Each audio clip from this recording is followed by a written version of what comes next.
A couple of months ago, there was a trend on Twitter where everyone was talking about the alcohol-free bar that has been opened right here in Ghana. Today, we are at Eden Bar, a 0% alcohol bar, and we'll be speaking with the gentleman and the brain behind Eden Bar. He goes by the name John Asokonde. We want to find out from him what inspired him to start a 0% alcohol bar in Ghana. My name is Lily Baba Otu, and this is Inspiring Startups.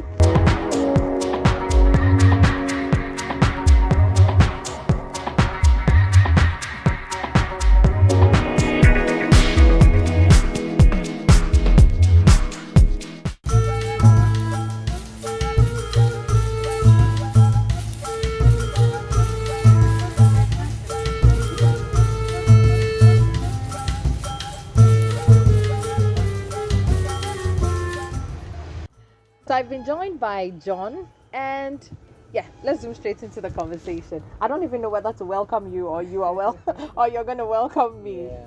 Well, you're welcome to Eden Bar. Thank you. It's a pleasure having you here. Same here. You see, we will talk, but are you trying to tell me that everything here is non-alcoholic? Yes, absolutely. Including the Heineken? Everything you see here is not just non-alcoholic, but it's 0.0%, which means there is no drop of alcohol in Guinness? Yeah. We have the non-alcoholic beers from Guinness, Heineken, Stella, Peroni, Bettsberger, one of my favorites, and Cobra. And even spirits? Yeah, spirits. There's every kind of spirits you can imagine. There's a whiskey alternative, there's a gin. This is one of the biggest non-alcoholic producers. This is like a pink gin. This is a nightcap, vodka, rum, whiskey, herbal spirits. I mean, it goes on and on and on.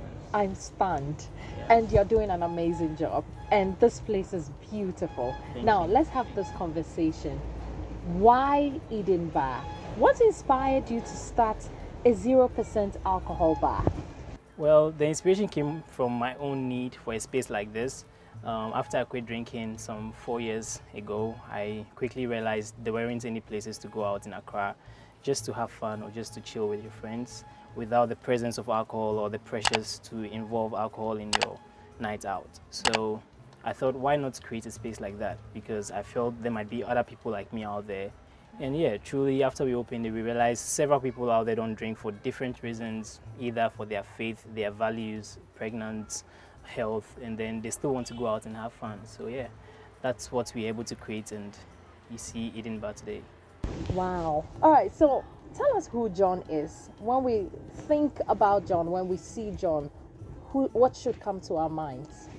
A young visionary leader. That's how I describe myself, because I feel like I've been ordained by God with a lot of ideas and visions to help prosper my nation and actually bring hope to people. That's something that means a lot to me, to be able to bring hope to the hopeless and to be able to inspire people to become better versions of themselves, because that's the journey I'm on myself, and so I use my story to inspire others. So I read somewhere that you used to take alcohol, you used to do the nightlife, you were very wild, you don't even look it. So I'm really finding it difficult, merging the two characters. Tell us the story behind that. Well, there was a time in my life when I was a very wild character. I can't imagine. I've always been a very gentle, quiet guy, so it was best of both worlds. So you find me in a club and I'm wearing my suit, my tie, and looking very gentle, but still getting crazy, drinking alcohol, smoking, doing all these drugs. Yeah, that was a very wild time in my life. But like I was saying, I decided to quit drinking and smoking some 4 years back, and I couldn't fit in those environments any longer. And so quickly I realized I had to create something for myself if indeed I still wanted to go out, because nightlife has been a part of me from my very early teens. I always enjoy going out. I always enjoy going to parties. So I didn't want to close the party chapter of my life just yet. And so that's why I created Eden Bar. Okay, so at which point were you introduced to alcohol, drugs, and the wild life you're talking about? It was a gradual process. I think with alcohol, I started right after my BEC, So yeah, that Oh. was about 15. 15. Yeah, I was 15. So you go into secondary school, peer pressure, Ah. your seniors are drinking, everyone is drinking, and it's like you want to try it and see what's all Yeah. about. So that's how I started drinking, and then eventually I started smoking cigarettes, and then when I got into university, I got introduced to marijuana, which became my close You? friend. Like you standing here? No. No. I can't merge the two characters. Well, Really? you better What, believe what it, school 'cause, were you in? I went to Valley View University. Okay. In secondary school. I went to a school called KJB Asatu Senior High School Okay. in the Volta region. No. Well, now it's in the T region. Okay. Yeah. Yeah. Yeah. All right. So once you started that life, the journey had to be graduation after graduation. What was your turning point? My turning point came in 2018. At that point, I'd delved deep down into whatever kind of vices you could think of. Like And I mean, drugs, constant use of drugs, not just, once in a while. I was depending on marijuana to function, and I was drinking every day, smoking every day. And at this point in my life, I knew very well that this habit was going to destroy me because it was not just taking my money, but it was taking my time, my relationship with family, friends. Everything was just wrong. And even though I had to depend on this substance to function, I still knew deep down me that it wasn't right. So the turning point came one evening. I was watching TV and I came across a sermon by Dr. Mensa Otabil. It was titled "Stepping Out from Your Prison." And the title just struck something with me because my life was like a prison. I was very miserable. Even though I was having all the fun you can think of, I was very miserable. So you continue, why did you feel miserable? Because I mean, you were doing your heart desires. Why were you feeling miserable? I think it's a conscience that God has given everybody. Everybody on this earth, whether you believe in God or not, you still have a conscience. And so when you're doing something wrong or something that's going to destroy your future or destroy your life, you'd feel it within you. And I grew up in a pastor's house. So yeah, my dad is a pastor. And so I was brought up very well. And so definitely I would always remember what it felt like to be, to be in Christ or to be doing the right thing. And so I knew I was very miserable. And so I listened to the message and it just changed my whole perception on life, my choices. I realized, this is the time to step out from this misery. No one is going to do it for you. God is not going to come from heaven and take you out from it. You have to step out of it yourself. And that's where I made the decision to quit drinking, quit smoking. And it's been over 4 years now. I haven't looked back. Wait, God is not a magician. Understood. You needed to take a step. Yeah. But yours seems like a deliverance. It seems like it was instant. Was that what happened? It was very instant.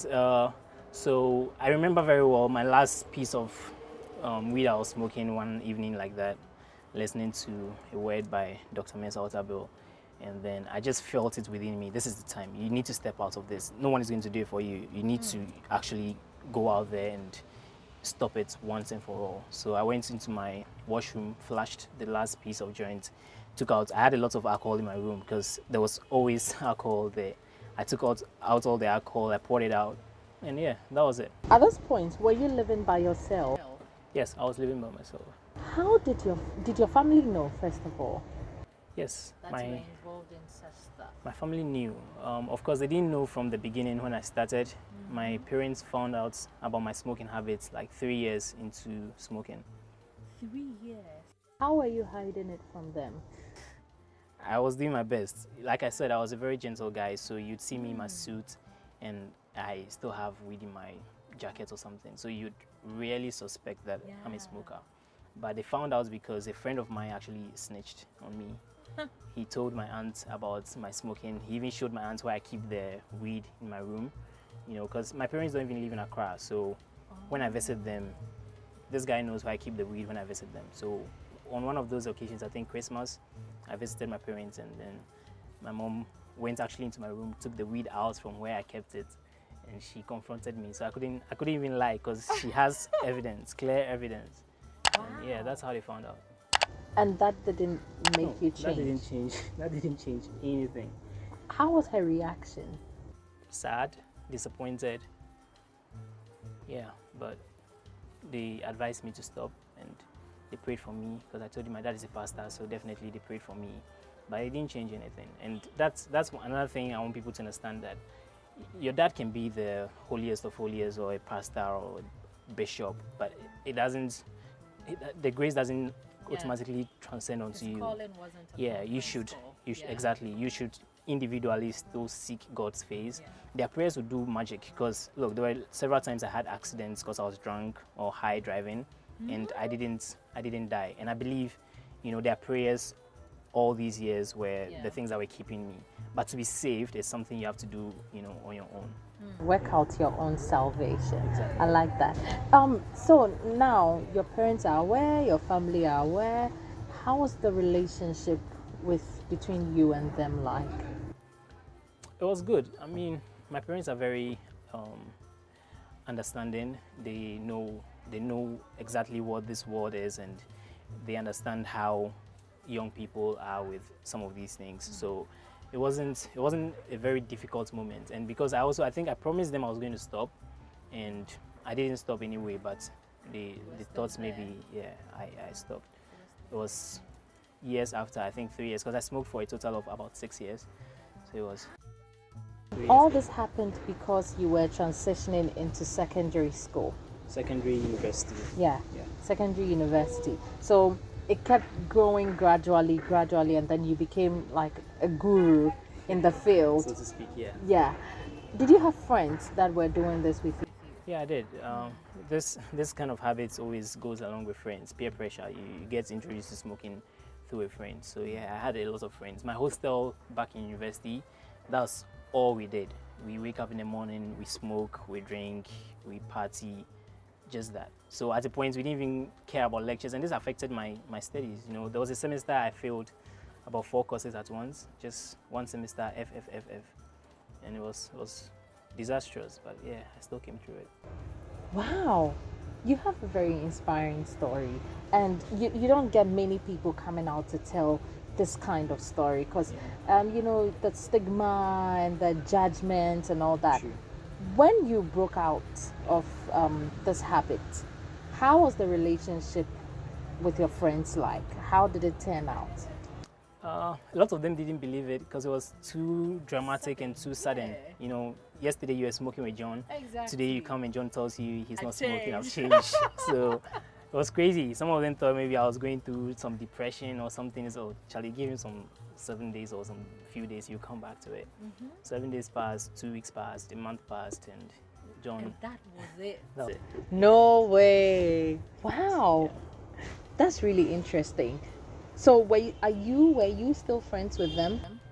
I was for a while, but I realized if I wanted to really thrive in my new values and my new moral standards, I couldn't be in that environment. So I actually resigned. I was working in an entertainment company, and we had a nightclub, record label, all of those things, and I realized that environment was not going to help me thrive. So yeah, eventually you had to cut them off, and you resigned from your job. Yeah. And so how was life like after that? That's where a lot of people find it difficult to, seek God or to live or to transform their lives, because it comes with a lot of sacrifice. This job was providing everything, my accommodation, salary, everything I needed to live as a young guy. But I had to step out from this without even having anything on the side. So it took a lot of sacrifice, but I believed God was going to come through for me, and yeah, he has. I mean, he's provided all my needs even more abundantly since then. Yeah. So During this period, were you still a Christian? Were you still staunch? Were you still having a relationship with God? How was your Christian life? I wasn't. I mean, I'll pray once in a while. I would go to church once in a while, especially on 31st nights. Yeah. And when I'm home, I have to go to church because of my dad. But I wasn't. I was just a churchgoer. I would describe myself as just a churchgoer. Until I finally gave my life to Christ in 2018 and transformed. Wow. Now, let's talk about Eden Bar. How has the journey been like? Well, Eden Bar has been a very interesting journey. I've learned a lot. I've I've grown a lot, and it's something that really was so special to me, and so I didn't want to rush to just do anything subpar, So I really took my time. This idea came to me in 2019, and that's been like 3-4 years ago. Yeah, but I took my time, prayed about it, researched a whole lot of research about it, and yeah, finally we made it happen. Of course, I see the research here because Yeah. all these are new to me. Nobody will bring any of these At all. things here for me This- to think that this is they are no- non-alcoholic, like 0.00. What you tried to make a difference between non-alcoholic and 0.00. Yeah, I mean, around the world, they consider even 1% in some countries as non-alcoholic. But and definitely 1% can get you boozed. 0.5% can get you boozed. But I wanted to ensure that it's 0.0%, so there's no drop of alcohol to even trigger something. Yeah, I like that. All right, so walk us through the journey, finding the space, getting these things, the research you had to do, and all that. Well, so like I said, the idea came in 2019. I was intending to do it in 2020. Then COVID hit. So with COVID, there's no way you could have even created a bar because nobody wants to go out. That's true. So I put it aside for a while. Then in 2021, I revisited the idea again. I was driving somewhere with my sister, and she was like, "John, what happened to Eden Bar? I'm graduating very soon, and my friends and I would like to go somewhere and just chill. But all the suggestions are places with alcohol." And I was like, "Yeah, I should revisit this idea." So I went back to my books and then started planning again.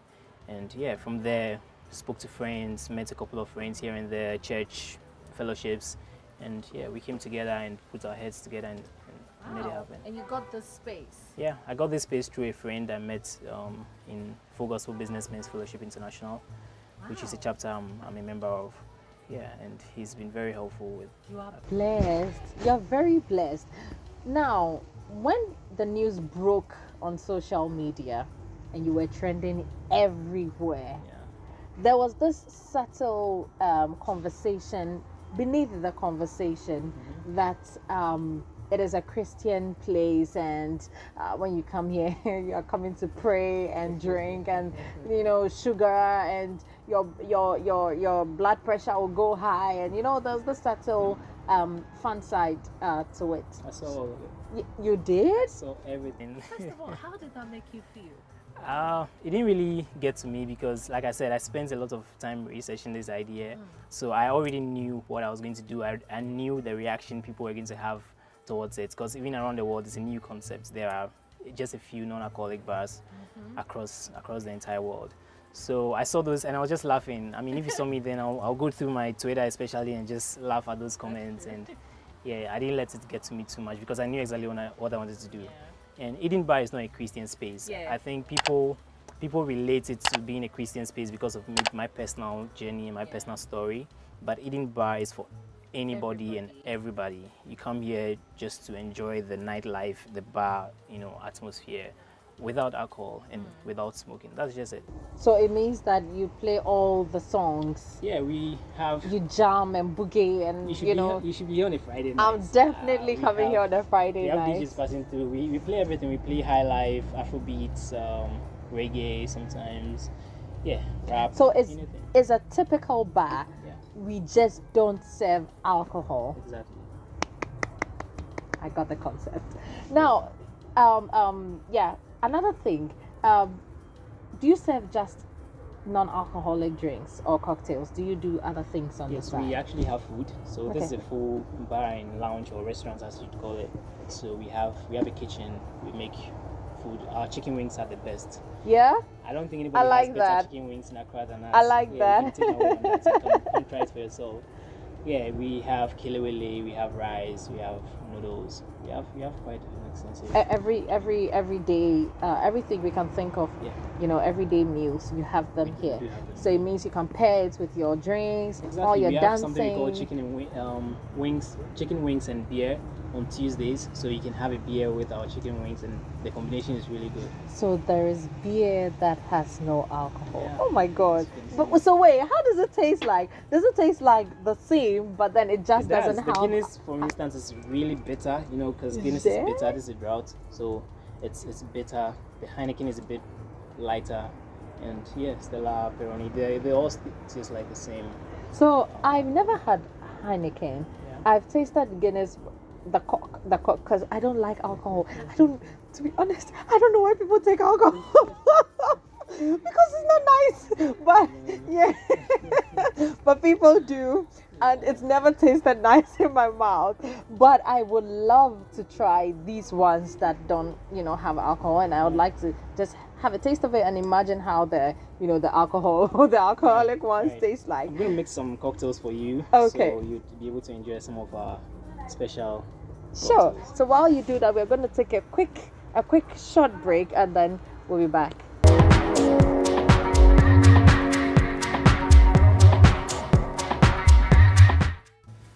So I'm going to mix you our cocktail we call creme de la creme, the best of the best. Oh. Yeah. Is that your signature? It's our signature cocktail. Okay. It has Irish cream, so for those who love Baileys, Oh, this is something they would like so much. Okay. Baileys is the milk one. The milk one, yeah. You're no one that is creme de la creme. Creme de la That's creme. a pan over there. You do. That's right. You know your stuff.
Guys, so I just tasted everything here, and I'm telling you, it tastes just like alcohol. The only difference is there is no alcohol.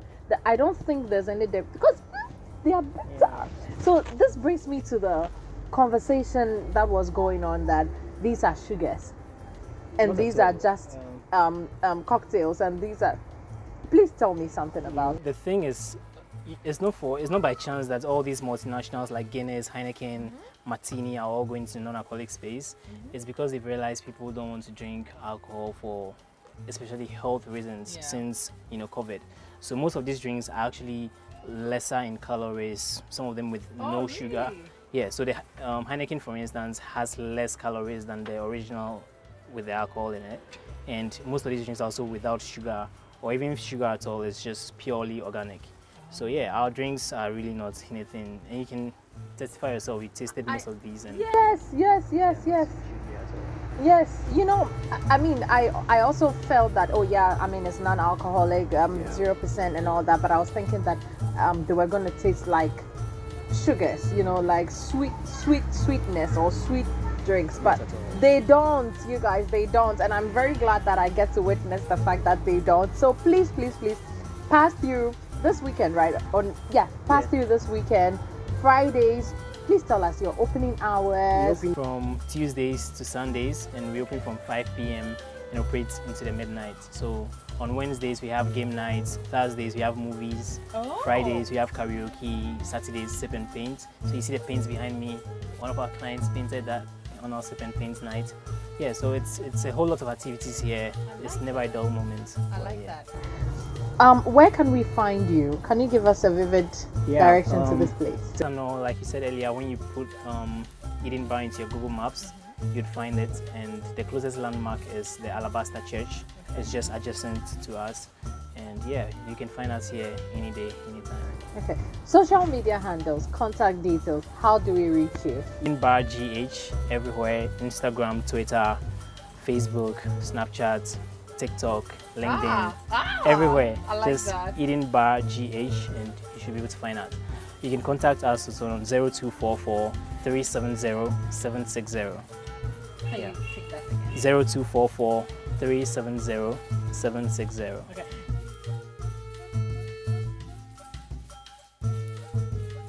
Yeah, we are getting to that. We don't take just any order, because eating bar is more about the experience than just serving drinks. So yeah, we are open to that. Once you contact us and it's something we align with, we can do it. So I see that you have a very beautiful space. Before we go, you rent this place out for wedding receptions and all that? Because I'm looking at doing a couple of things here.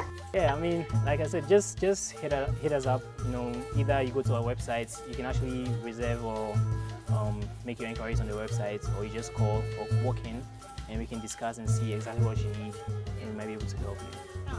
And it's a wrap on today's episode of Inspiring Startups. We've indeed had a very inspiring story, and I hope this inspires you to quit alcohol if you're trying to quit alcohol, and if you're looking for a space that is welcoming of your new habits. Please visit Eden Bar. They are located in Tesano. Just put Eden Bar in your Google Maps and you're going to find your way here straight. My name is Lily Pearl Baba Utu, and I had a conversation with John. He is the founder and the big brain behind Eden Bar, a 0% alcohol bar in Accra, Ghana. See you same time next week on Inspiring Startups. Bye.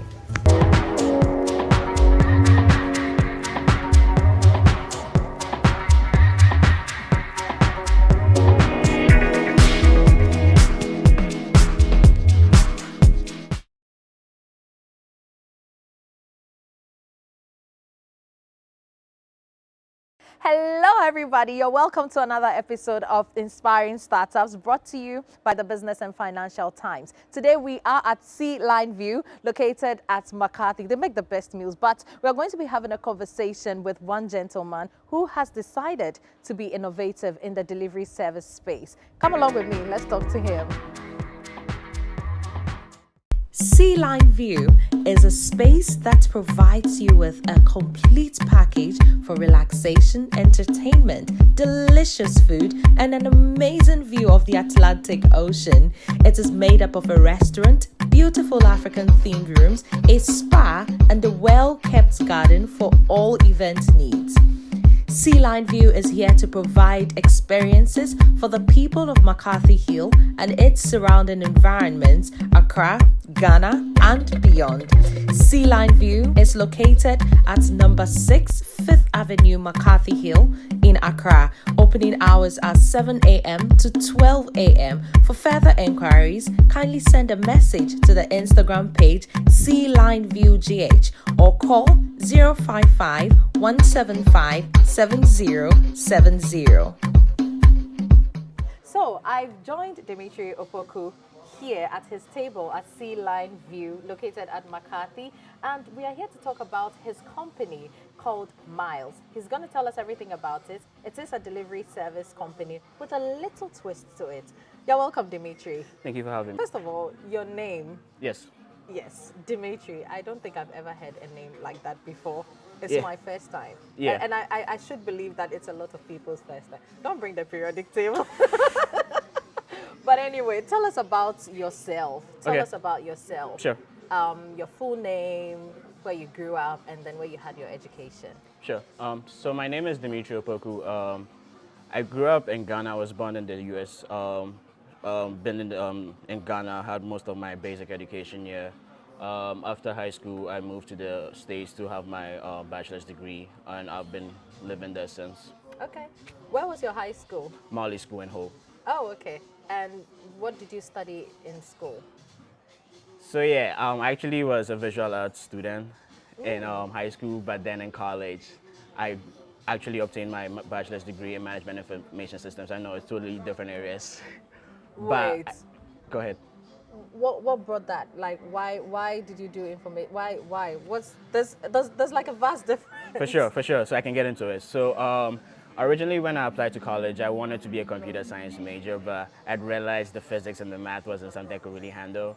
And then I was exploring, I dipped my toe in history for a bit, but the career options I guess weren't viable for me personally. And then I came across MIS, Management Information Systems. What it does is basically bridges the gap between business and information technology. Okay. So in a sense, it's giving you the best of both worlds. Yeah. And that was my reason for going towards that direction and ending up getting my degree in there. Okay, we'll come back to the educational system over there compared to Ghana here, but For sure. I want you to take us through the journey. So you're done with secondary school. You went to college. Yep. You learned management and information studies. Yep. After school, what was the plan for you? So I always thought I was just, going to like get into the system. And in the sense, what I mean by that is just, after you get your bachelor's degree, the expectation is that you find a well-paying job and just grow from it then. And then this is going to take me a while back. I remember actually in one of my business classes, we had talked about entrepreneurship, and then it hit me that is this something I would want to do. Originally, it wasn't something I really made up my mind to do, and I actually told myself that if it's something I may get into, it would definitely be in Ghana. Yeah. And funny enough, I'm actually working on something now. Why Ghana? I just felt like if I was going to be an entrepreneur, it would be a social entrepreneur in the sense that my product or service that I'm going to bring to the market should have some, not necessarily solve a problem, but also provide some value at the same time. Yeah. Yep. Yeah. So basically, that was it. That was mostly my inspiration, and also my love for technology, which was actually why I majored, or at least originally went into college for computer science. I realized, maybe not as much as I thought. Decided to do something in the exactly. area. So I was get like, it. I guess with business I could complement it, because Yeah. like I also have like a knack for just reading business articles. I actually do some personal investing on the side, stock markets and stuff. So I figured why not complement both since I have an interest in Yeah. them. Yep. I like that. Thank you. So, you're done with college. Yes. At which point did you decide to come back to Ghana? Well, coming back to Ghana has always been a thing. Not necessarily just coming back, Yep. but coming back to start up Miles.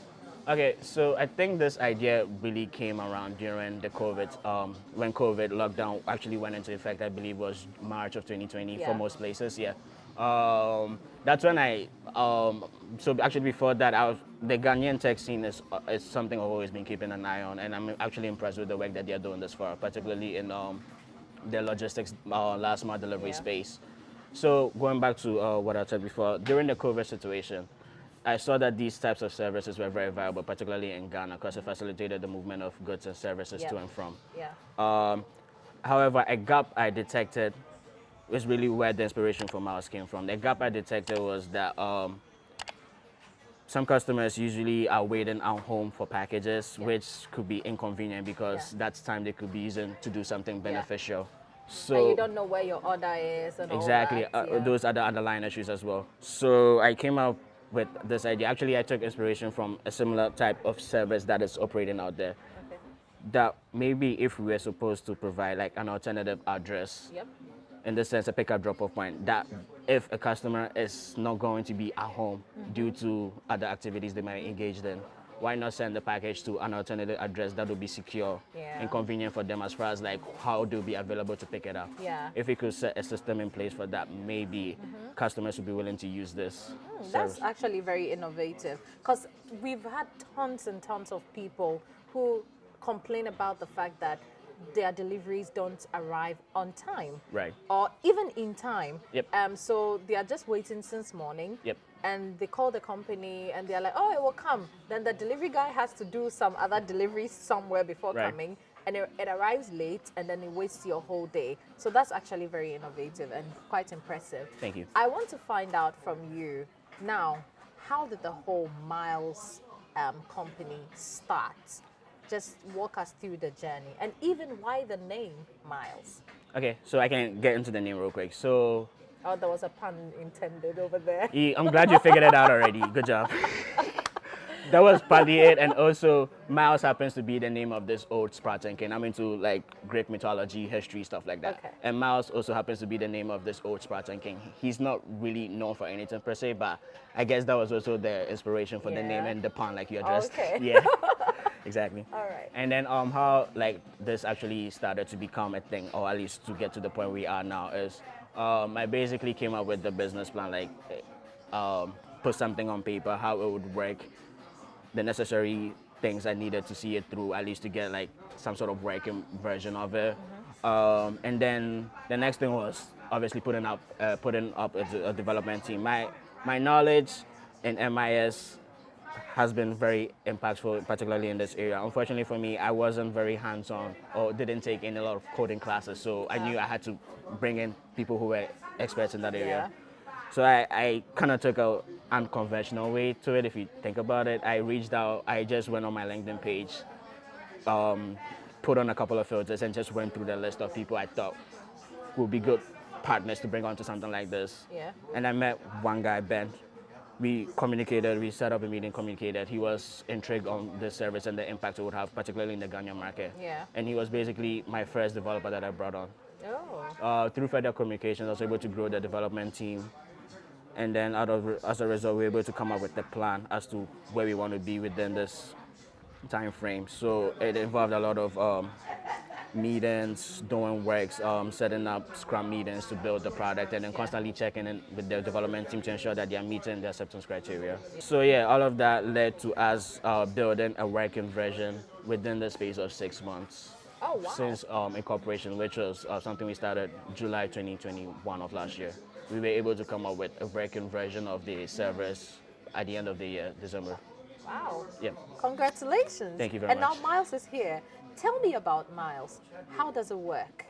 Okay, so the way the Miles app is intended to work is basically to provide visibility, particularly on the consumer's front end. So once an order is placed using your traditional e-commerce platform, or even using the Facebook shops or Instagram shops, with the app, it allows you to get real-time updates of where your package is in transit. So again, what that's doing is basically eliminating the communication between the Yes. rider and the consumer, like, yes. where's my package? Yes, So yes. because you're able to get I'm those on the through. bike. I'm coming, madam. Exactly. The police have already Yeah. those things. You should be seeing little to no existence of that issue, particularly with the mobile app. And even if you were not to get the mobile app, we've been able to set up text, email notifications. So even if you are not, if you're unfortunate to own a smartphone, you still be able to be notified in real time where your package is at the exact moment.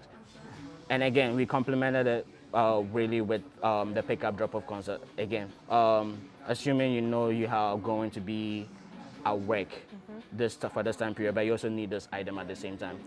The customer could conveniently coordinate how they will pick up their package. So assuming they lived in, let's say, Accra and they worked at Teshi, they could still place that order and just coordinate how they pick it up. So assuming there was a pickup drop-off point on their way home, they could just schedule the package to be delivered there.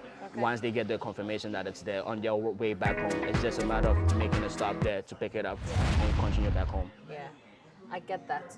That's really cool. Thank you. So I go on App Store, Play Store. Are Yep. they on both? Is it on both? Yeah, they are both going to be on both Okay. operating So I services. go there, I search for Miles. Yep. I download the app. Yep. I sign up. Yep, And then I place my order. yep.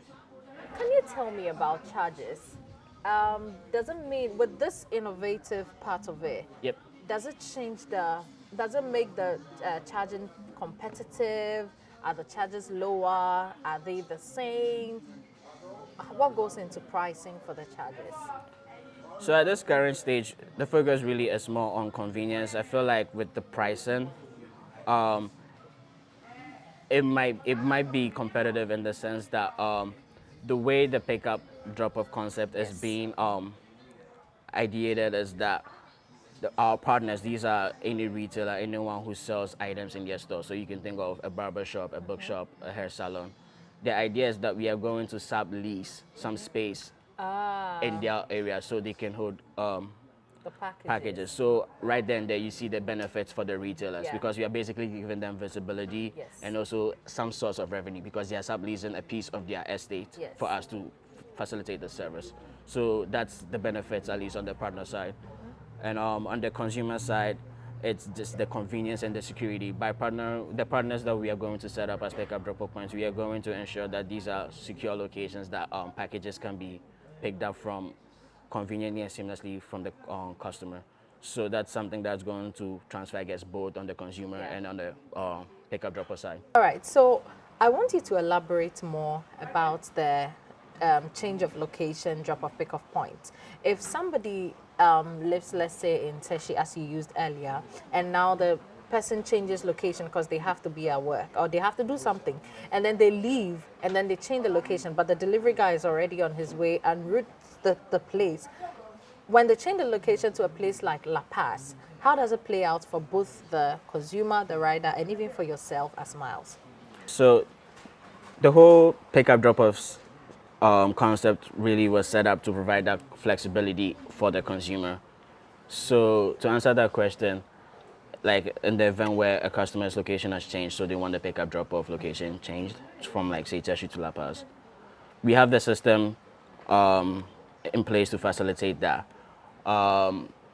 Obviously, there's going to be a change in prices because of the new location. All of the distance and what have you will be accounted for. But at the end of the day, it's really on the customer to ensure that it's something that will be feasible for them. And convenient for them. Exactly. Okay. Yep. Okay. All right. So this sounds like a very great concept. I like the fact that customers get to pay for convenience. Yep. And so in Ghana, people complain a lot, both businesses and consumers. They complain a lot about the fact that delivery charges are very high.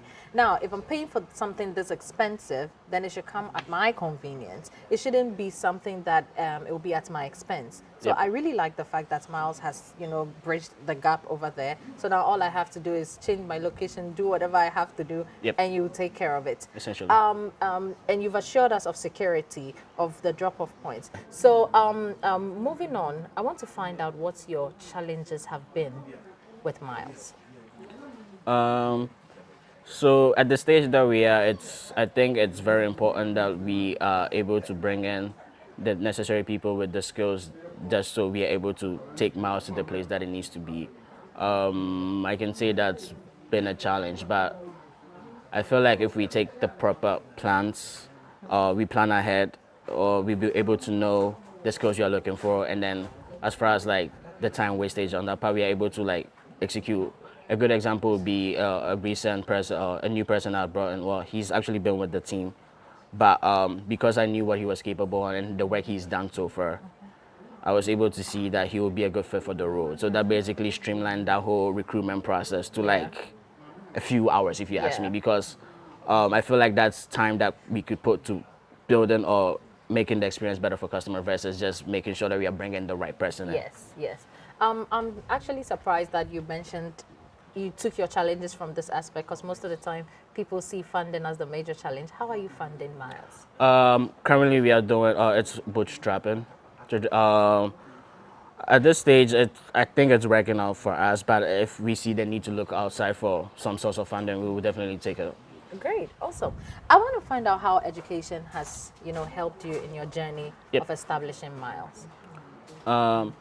I'm very grateful for the education that I've had, particularly the fact that I did most of my basic education in Ghana and furthered my education in the US. I've gotten, I guess you could say, the best of both worlds. Yeah. Yeah. So I would say education is very essential, particularly in the world that we live in. Like cognitive and technical skills are skills that you would use in everyday life, really, not necessarily in a classroom or business type setting. Yeah. So I feel like, I actually believe that if people take their education seriously, it will allow them or even open many opportunities for them, regardless of if you're trying to start your own business or just grow from within your current position in the company. Yeah, I like the fact that you chipped in that you've had the best of both worlds. I want us to talk about government's inputs when it comes to the entrepreneurial space. What do you think governments should do or can do to boost the entrepreneurial space in Ghana here? So I'm aware of the Youth Start initiative under the Ghana Cares program. I believe that's what it intends to do. But I think a lot more could be done by partnership or collaborations with private enterprise. Yeah. I also think if the government can set up regulatory guidelines that will basically allow or facilitate startups or startup ventures to ideate quickly and put their product to market quickly. The reason why I say that is that there has been a hurdle, particularly with us, just like to ensure that we are able to test our product in the market. And particularly the fact that we are going to be working with real people, which means they'll be giving us personal information and stuff like that. I feel like it will be in the government's best interest to ensure that these people are also protected on that front. Data protection. Yeah, essentially. Yeah, well said. Yeah, great. What does the future look like for Miles? Future for Miles. Well, I'm hoping we do see some patronage in this service model, particularly the pick-up drop-off concept. I'm hoping we get some traction in that, and then with user feedback, we can take that in to better build a great experience, and also on the partner side, establish a network of trust, a network of community, because all of these partnerships that we have actually set up to ensure that we are able to provide this seamless, convenient service on the cost for the customer is essentially going to be based or work well if we can trust each other to meet our ends. Yeah, great. Wow, it's been amazing talking to you. I really like what you're doing, and I really, really hope that you break even and you break through, because the research tells us that startups usually do not survive beyond the third year. So I wish you all the best. I know that wouldn't be your portion. We cast away every negative energy. Thank you so much. But I wish you all the best, and I really hope that Miles grows to become a global brand. Okay, so any social media handles, where can we find Miles on social media, contact details, everything? Just put it out there. Sure. So you can find Miles on most social media platforms. Facebook, you could just search Miles. For Twitter, it's Miles_Pudo, Pudo. Instagram is Miles.Pudo, Pudo. Pudo. Yep. What And does it mean? pick up, drop off. Oh, that's cool. Yep. Okay. And our email miles.pudo@gmail.com. Website milespuno.com. Okay. Contacts? Contact, it's email right now, miles.pudo@gmail.com. Okay. So if you want to get in touch with Miles, please contact them on any of their social media handles, or you can also send an email, as he mentioned earlier. I've been having a conversation with Dimitri Opoku. He is the CEO and the founder of Miles, and we've been having this conversation at Sea Line View. Sea Line View is located at McCarthy. It's a very beautiful view, serene environment, great food, good taste, great vibes. My name is Lilika Obaba Otu, and this is Inspiring Startups.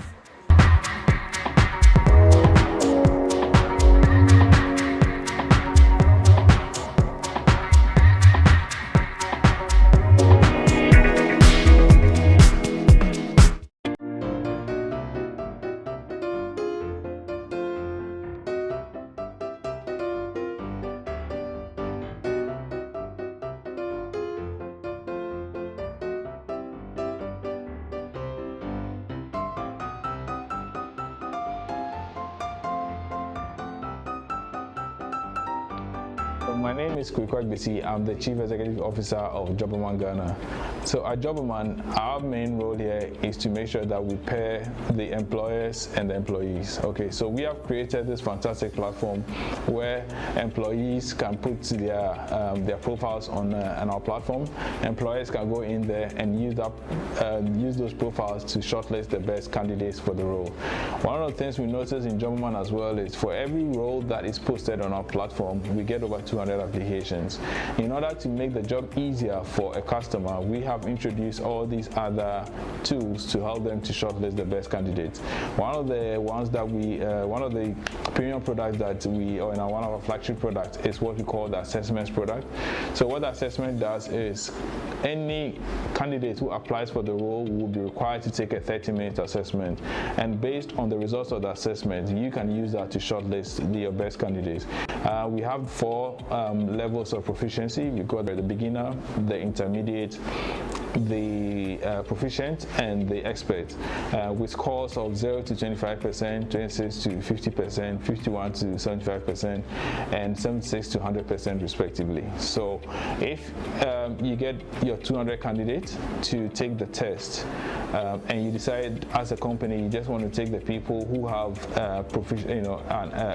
an expert proficiency, that is, they get results above 76%, then you can go onto our website, shortlist those candidates, and we assure you that you get the best 20 candidates for the role, whom you will then be able to interview and then pick the best 1 or 2 people, depending on the number of people you're looking for. So for us, we think that technology is playing a big part in the way we recruit, and that is something that we are huge advocates for.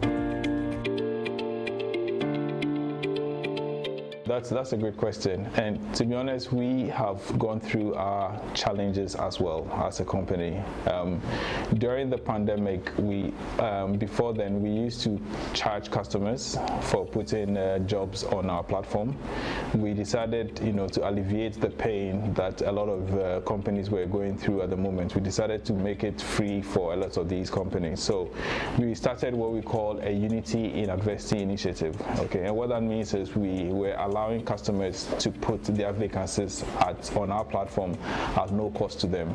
The whole idea was to alleviate them of the challenges they were facing as a company and help them to save money. So yes, so Jobberman has gone through those challenges, but and obviously other companies have gone through those challenges as well. But we realized that with the Unity in Adversity, we got a lot more companies listed on our platform, and it helped them to still recruit the best people for their role, irrespective of the challenges they were facing. So it was like trying to help them to still recruit people, although they were going through those challenges, by giving them the free listings.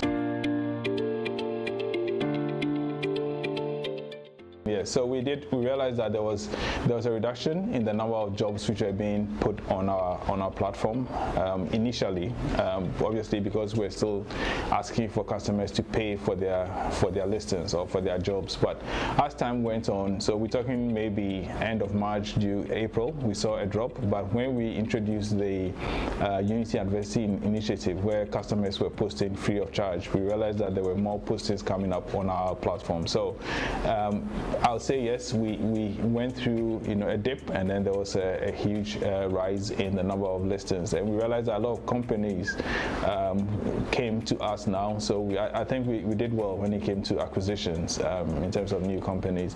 Employees as well, yes, we saw a rise in the number of job seekers during that period, because some obviously were laid off, unfortunately, due to this coronavirus pandemic. Yeah, so we saw a rise in both. If you ask me to put figures to it, I would say in Ghana we saw probably about 30% rise in the number of companies which were advertising with us, and then with the in terms of the number of job seekers, I would say probably about 15 to 20% increase from where we were pre-COVID. Yeah, so we realized there were more, I won't say there were white collar jobs, I think there were more blue collar jobs in the system at the moment. So we had people looking for sort of factory workers, drivers, electricians, those kind of blue collar employment opportunities. We saw a huge rise in that. In terms of the white collar jobs, I would say there was a dip in the number of white collar jobs, yes, but I think there was an increase in blue collar jobs. So overall, there was a total increase in jobs, but obviously more blue collar and less white collar.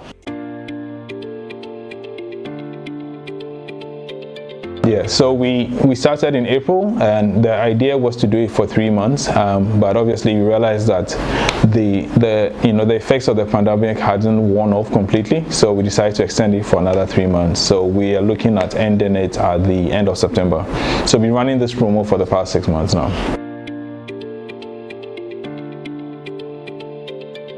Okay, no, thank you for that question. Yes, so obviously with companies going through these challenges, we realized that quite a number of companies did not have any laid down procedures or guidelines to deal with a pandemic of this nature. Okay, so we started thinking about, okay, as a company, and obviously we are experts in the HR space, how can we put together a document which will help, SMEs, or MSMEs for that matter, to be able to, still thrive during this pandemic, and that is what birthed the production of this handbook.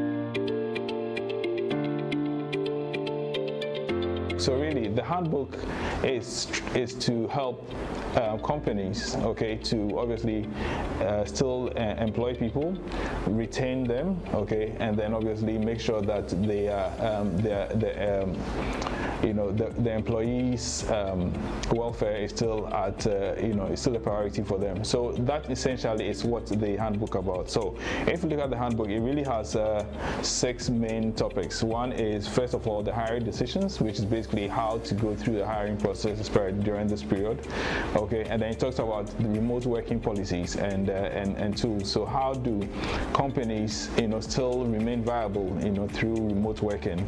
And there's also effective employee communication. There's a topic on employee performance management and well-being, and finally we talk about the post-crisis HR strategy. So those are like sort of the 6 main topics which have been highlighted in the handbook. And obviously, as time goes on, we can go into detail about each and every one of them. But for me, the one which is important is, once you get an employee in, it's very important that you make sure that their well-being is a priority for you. So what I mean about well-being is not just think about the fact that, I'm paying salaries and they should be comfortable, but you as a leader should be seen to be have the employee's interest at heart.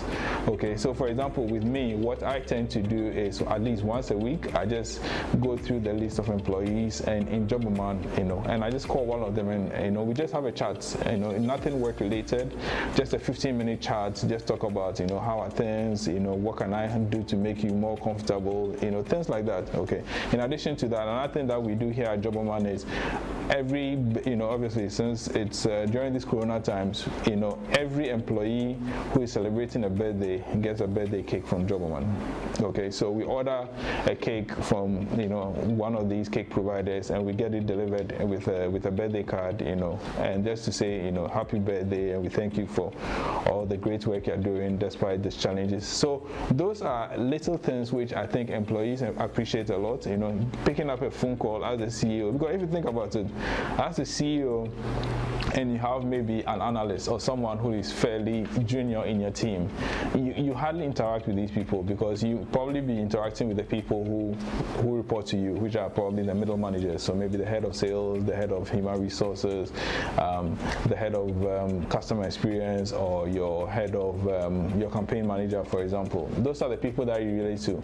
But the people who report to your middle management, those are people you hardly speak to. Okay, so you being able to find 10 minutes, 15 minutes out of your busy schedule to pick up a phone, and just call them and then just have a conversation with them, which is not work related, just to think about their welfare, it's really, really appreciated. And for me, I think the employee well-being is something that companies should take very seriously.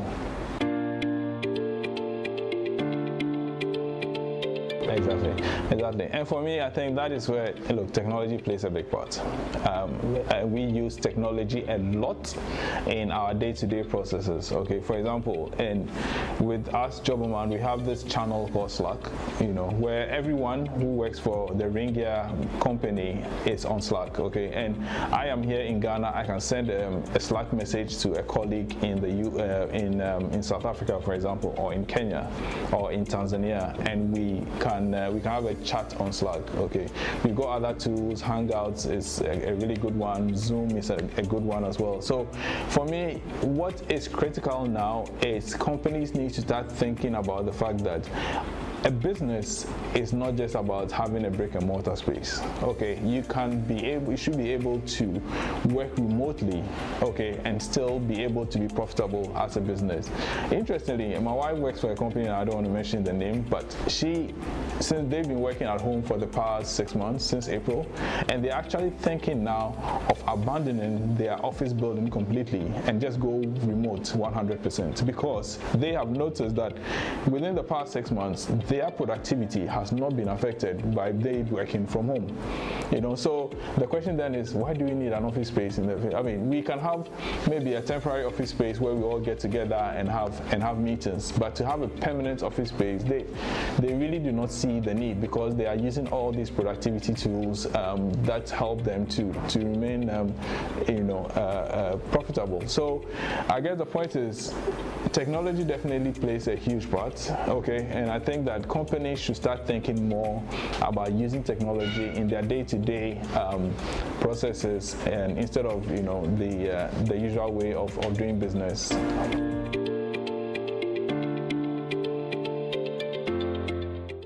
Well, I wouldn't say it's no more. I think what is happening now is, and this obviously, talks about the way we recruit as a company.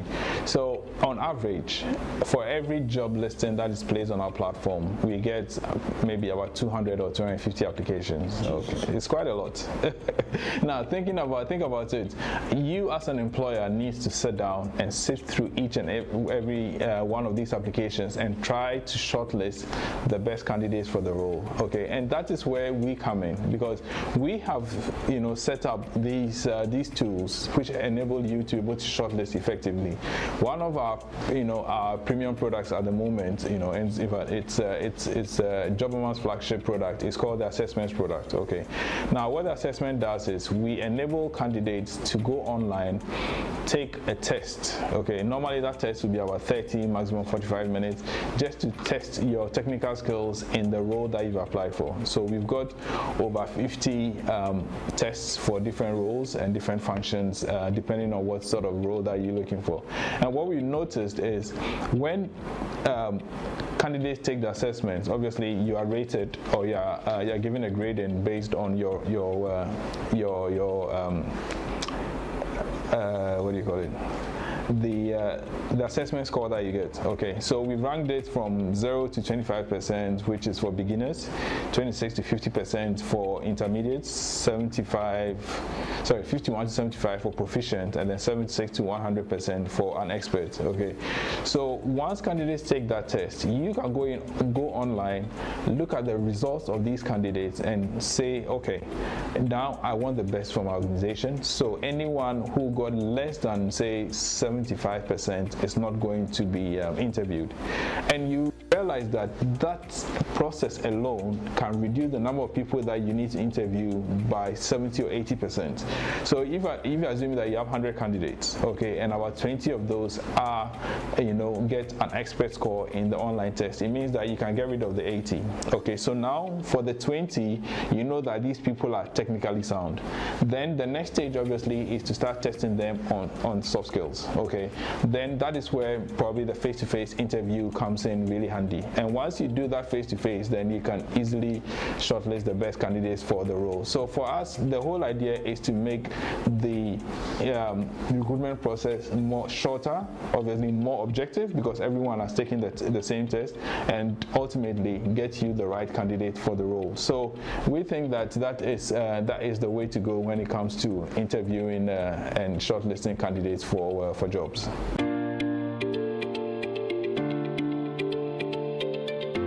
Now that's a really tough question, because I really don't want to. Let me talk more about the jobs which I think are going to be more more prevalent as time goes on, and I think it's going to be jobs which are for people who are sort of tech savvy, are very good with technology. Those are the people who are going to be sought after in the years to come, because as much as possible, look, COVID is going to be here for some time. It's going to be like malaria. It's not going to go anywhere. Ultimately, as time goes on, and God willing, once the vaccine is identified, then it's going to help solve the COVID problem. But the world is not going to be the same again. It's not going to be the way it was pre-COVID times. So what is going to happen now is technology is going to be driving a lot of the things that we do. Okay, so there's going to be there'll be less interaction between human beings, and there's going to be more technology-based discussions which will be taking place. So back to your question about what sort of jobs are going to be more prevalent, I think, and I'm looking at the data from our website, IT-related jobs are definitely, fintech is a big one now. It's the way to go, because then you don't really have to handle cash. I mean, research has shown that even handling cash, somebody who is COVID-19 positive handles cash and passes it on. That is also a medium for passing on the virus. So fintech is definitely one that is going to thrive. There's going to be more mobile money related transactions. There's going to be more internet-based transactions, and so for me, I think that is definitely one place that and fintech cuts across quite a lot of businesses. So fintech can be, just before you walked in, I just ordered some for lunch from a restaurant, okay, and they just sent me their mobile money number, and I just paid it, and it's going to be delivered here in no time, And if you think even about the delivery companies now, okay, you've got the Ubers, you've got the Bolts, and all these other companies, which is all tech related, right? So you sit in your home, you just press a few buttons, and then they come to your house and pick you up and take you. So that is for me a threat to the taxi drivers, because at some point in time, people will find this more convenient and be much willing to take an Uber or a Bolt or a Taxify rather than go to the what do you call it, the side of the road and take a taxi, or for that matter. So I sincerely believe that companies should become more tech focused, okay, are the ones which are going to be thriving post-COVID. Not tech jobs, but more tech jobs and tech related jobs as well. Okay, let me give you another example. Recently, a company came to us asking for 20 dispatch riders. One of the requirements of the dispatch rider was that they needed to have a smartphone. And the reason being, the only way that these dispatch riders will be contacted will be through an app that the company has set up. So similar to Uber, this company, if they want a delivery done somewhere, they'll send you a message on the app saying, go to this address, pick it up, and then send it to this address, And this is where obviously the Ghana Post GPS system also will come in handy, because now if people are able to identify homes through this GPS address, it makes it easier for us to be able to do delivery of services. So for me, technology is cutting across all businesses. It's not just the IT space, it's going to be the delivery space, it's going to be now even with a lot of these delivery trucks, okay, which ply the routes. Most of them have these trackers on them, okay, so at any point in time you can sit in the comfort of your home and be able to see where the delivery driver has gone to. And this is all technology based. This is all going to be based on obviously having a proliferation of internet internet penetration on the continent, and a lot of jobs are going to be going in that direction now. Employers need to embrace it. Okay, I think people need to start embracing the whole idea that technology is what is going to drive businesses these days. It's interesting, let me give you another example actually.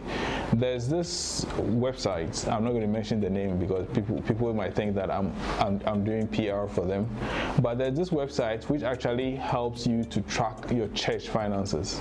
Okay, so it's a fantastic website. It helps you to put in all the number of the names, the contact details of all your church members. It helps you to track people, who come to church. So it helps you to track attendance. It helps you to track the how much money is paid into the coffers every week and how much money is used for expenditure and all that. So, even managing churches is now going online. Okay, now with the COVID, that is taking place, a lot of churches have gone online. Okay, you log in and then you watch your pastor on TV if you have a good internet access, and it's what is going to drive the and imagine if you are not tech savvy, it means that you're not going to get access to the word of God. Obviously you can still read your Bible, but obviously you can attend or you can engage in church services. So for me, I think employers need to embrace technology. They should really understand that it's what is going to be driving business henceforth, and the earlier they embrace it, the better it is for them to to keep their businesses alive and thriving. Similar situation with employees. Employees need to be tech savvy as well. Okay, so if you are, in university, look at what's even going on with a lot of the universities these days. They had to, obviously, with the COVID, a lot of the students had to come home and study from home. A lot of the lectures were either online or through, through TV. As I watch TV a lot these days, and I realized that CCTV and a few others have a channel which is dedicated to teaching students or kids at home, with solving mathematics questions, computer science, and a few others. So similar situation with employees. You have to make sure that by the time you get out of university, you have the right skill sets which the employers need. Okay, you have to be tech savvy. I always say that, look, Excel is a very powerful tool. You need to know how to use Excel proficiently. You need to know how to use PowerPoint, putting together presentations, Microsoft Word. These are things which will definitely stand you in good stead, to get a job once you graduate from university. Let me just make one point here. I've realized that I'm putting a lot of emphasis on white collar workers, but it cuts across, to blue collar workers as well. Okay, if you as a blue collar worker, you come to my house and instead of using a measuring tape to measure the length of or the breadth, maybe I come to fit a carpet. Okay, you take out your phone, because you got apps now which can do the measurements. You take out your phone, and with the laser you're able to measure this, the width and the length of this here, and then you just record it and send it to me automatically and say, okay, based on this multiplied by maybe, let's say, 25 cedis per square meter, this is how much it's going to cost you. I'll be very impressed that, look, there and then you'll be able to give me an estimate of how much it's going to cost to get the work done. Okay, so the point I guess I'm making is it's the whole idea of using technology should just not apply to white collar workers. You as a blue collar worker can stand, you can be an advocate for using technology as well, and then that will stand you apart from your colleagues who do something similar. So I just wanted to make sure that I made that point.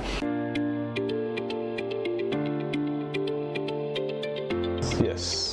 Exactly, and that is one of the things that the handbook addresses. Okay, that companies should, every company should, let's face it, this pandemic took everyone by surprise. Yes. Even the biggest companies were unstuck when it came to dealing with the coronavirus. Ultimately, what we are trying to do here is to put together a handbook which will enable people to, and to your point, the business continuity plan, help them to, for their business still to thrive, in any challenges that they face. And exactly what this handbook is trying to address. Yeah. So I sincerely believe that, look, reading this handbook, especially not for and it's for every company. It doesn't pertain to just one particular sector. It's for anyone who is running a business, going through challenges with this pandemic. They will find it definitely useful when they read this book, and there's some really good pointers out there which will help their businesses to thrive.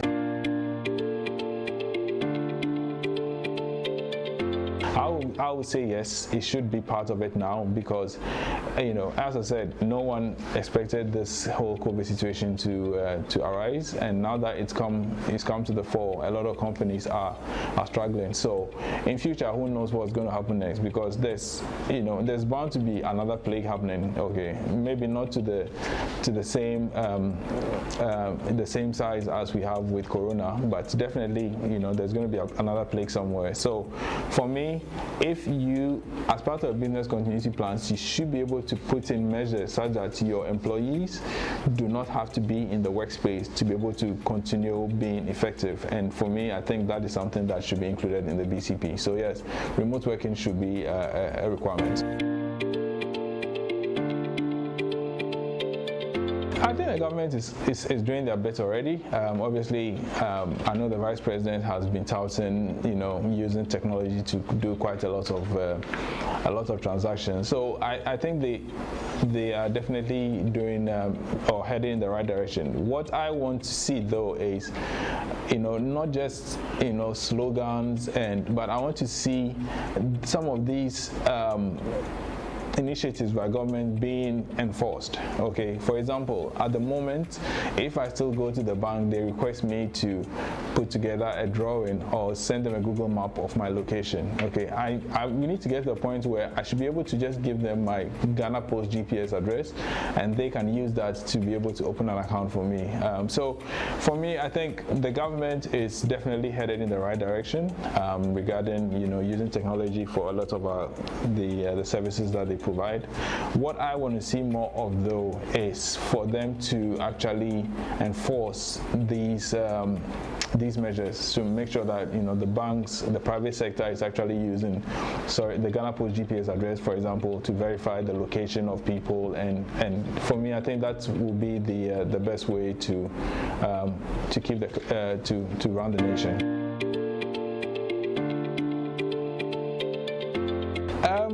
I think this handbook. So we're obviously talking about the handbook. I think this handbook definitely comes in handy for people who are looking to do, to put together a remote work policy. For those who don't have it, for those who think that they could use this handbook will provide them with a really good guideline on how to put together their remote work policies. And ultimately, we as a jobberman want to ensure that we get the right people in the right jobs. Okay, because we sincerely believe that everyone has a skill set which can help them to get a job. So ultimately, once you're able to use technology to hire and to objectively shortlist your candidates, it's highly unlikely that candidate will not be the right person for the role. So for us, we are Jobberman are always our doors are always open. Although we are going through the COVID period, we are running a rota system at the moment. So there's always somebody here you can speak to, or you got a phone number, we got an email address as well, info@jobberman.co.gh, .com.gh, I beg your pardon, or the phone number 0542 904 650. So please get in touch with us regarding your hiring needs, your outsourcing needs, anything HR related. Please speak to us, and we are more than happy to assist you.